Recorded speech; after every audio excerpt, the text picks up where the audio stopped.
प्रश्न इस प्रकार है, एक समांतर श्रेणी का पीवां पद 1/q तथा क्यूवां पद 1/p है तो सिद्ध कीजिए कि समांतर श्रेणी के पी क्यूवें पद का मान 1 होगा।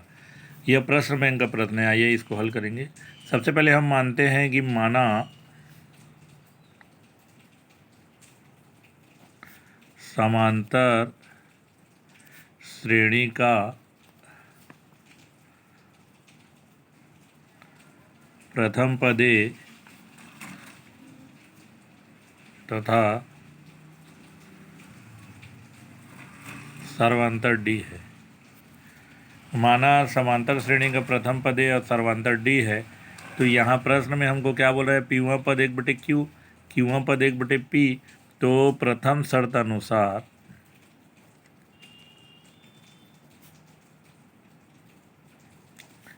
पीवां पद 1/q, पीवां पद हमारा 1/q है, यानी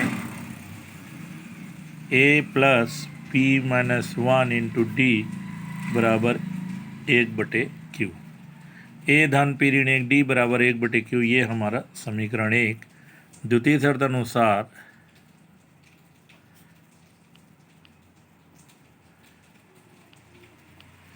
क्यूवां पद 1/p है, क्यूवां पद 1/p है, तो यहाँ क्यूवां पद बराबर 1/p।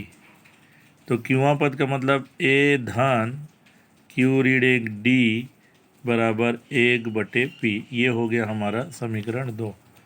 समीकरण 1 में समीकरण 2 को घटाने पर समीकरण 1 में समीकरण 2 को माइनस करेंगे हम,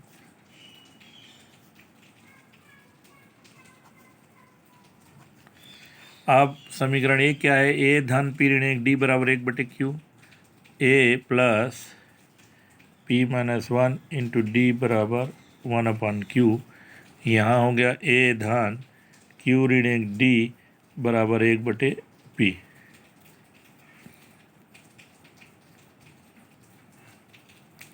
फिर देखिए ये घटेगा तो चिन्ह बदल जाता है, धन का ऋण हो जाएगा, यहाँ धन का ऋण हो जाएगा, धन का ऋण हो जाएगा, धन और ऋण 1 कट गया, तो p ऋण 1 डी ऋण q माइनस 1 डी, और ये हो गया 1/q ऋण 1/p, 1/q ऋण 1/p।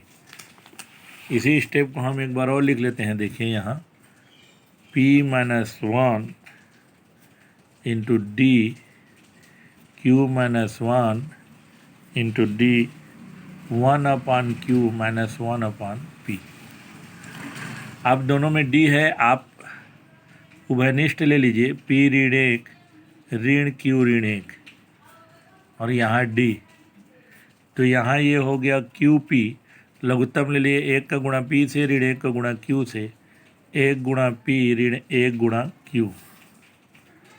ये हो गया p ऋण 1, ये ऋण है तो ये ऋण q ऋण धन 1 बराबर d, p का गुणा 1 से करेंगे p, q का गुणा 1 से करेंगे q, QP को हम लिख सकते हैं PQ।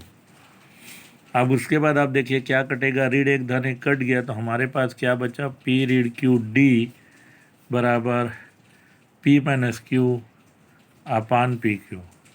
तो d बराबर p ऋण q बटे PQ, ये 1/p ऋण q, p बटे q बटा 1 है, p ऋण q बटा 1 है लेफ्ट में, 1/p ऋण q हो जाएगा, तो ये कटा और ये कटा, तो d बराबर 1/PQ। समीकरण 1 में